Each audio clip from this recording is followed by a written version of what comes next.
you that your body is not a lemon. This is a lemon. Jokes aside, you might have heard someone describe a car as a lemon. Usually a relatively new car that has numerous severe issues, usually expensive to fix. Here we call it a Friday afternoon or Monday morning model, perhaps the result of sloppy workmanship or lack of care. But I'm here today to tell you that your body is not a lemon. Women often see their bodies something like this. They see their bodies as inherently defective for various reasons. For one, the generally accepted ideal male physique is somewhere between the extremes of the male body, whereas the current Western idea of the ideal female body lies at one end of those extremes, and even the women who do manage to approximate that ideal female form are only able to do so for a very short period of their lives.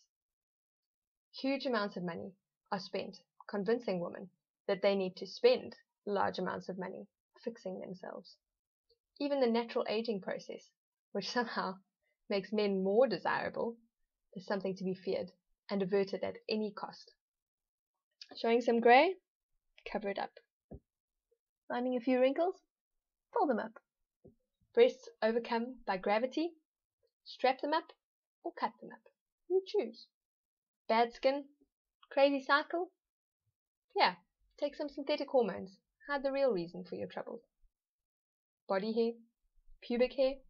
Hair anywhere, except on your head or your eyebrows, is gross. Women are encouraged to look prepubescent, if possible. Does that strike anyone else as creepy?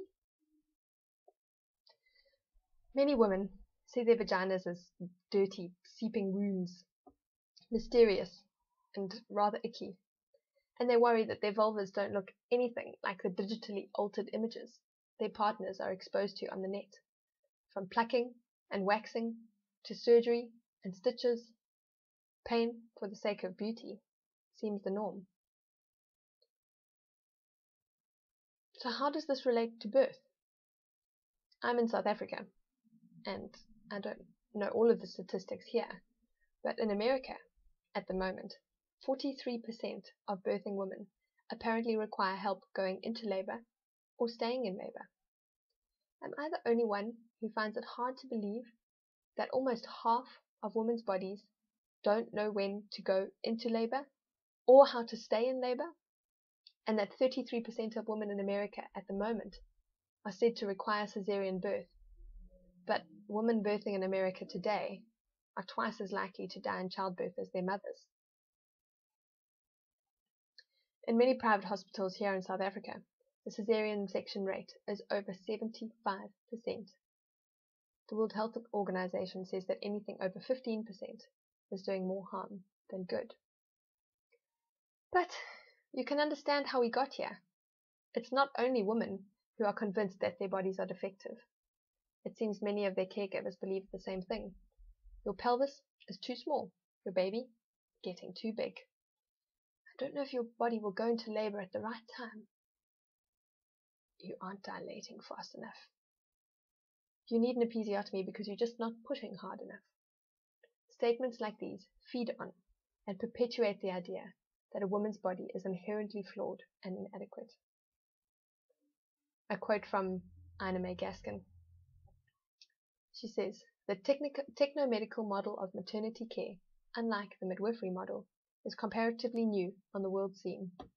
Underlying the technocratic mode of care is the assumption that the human body is a machine, and that the female body, in particular, is a machine full of shortcomings and defects. Pregnancy and labor are seen as illnesses, which, in order not to be harmful to mother or baby, must be treated with drugs and medical equipment. Within the technomedical model of birth, some medical intervention is considered necessary for every birth, and birth is safe only in retrospect. This whole idea, this trust of machines rather than bodies, continues after birth. Your belly that kept your baby warm inside for the whole of your pregnancy is now inadequate compared to the Perspex bubble that's preferred by hospital staff. Your body that nourished this baby for 40 weeks somehow just doesn't quite seem to cut it. And sugar water, artificial milk are seen as absolutely necessary. And God forbid that there should be any mark on your body that you just had a little human come out of you.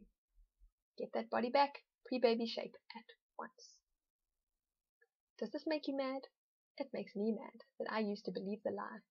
Sure, there are women who will struggle in each of these areas, but they are the vast minority. And we are grateful, absolutely grateful for internet intervention when necessary. But if you treat every pregnant mom as an emergency waiting to happen, you will get what you are looking for.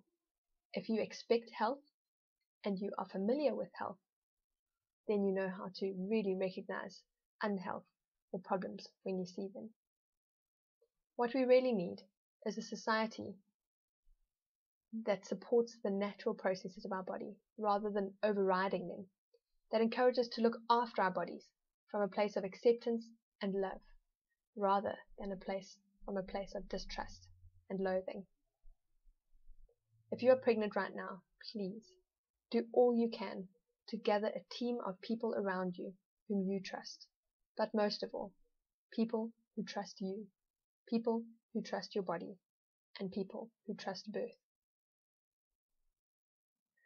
People who see themselves as there to support you rather than rescue you, and who encourage you to support and listen to and trust your body in doing what you have been designed to do. I'll end off with a quote by Ina May Gaskin. Remember this, for it is as true as it gets. Your body is not a lemon. You are not a machine. The Creator is not a careless mechanic. Human female bodies have the same potential to give birth well as aardvarks, lions, rhinoceri, elephants, moose, and water buffalo. Even if it has not been your habit throughout your life so far, I recommend that you learn to start thinking positively about your body.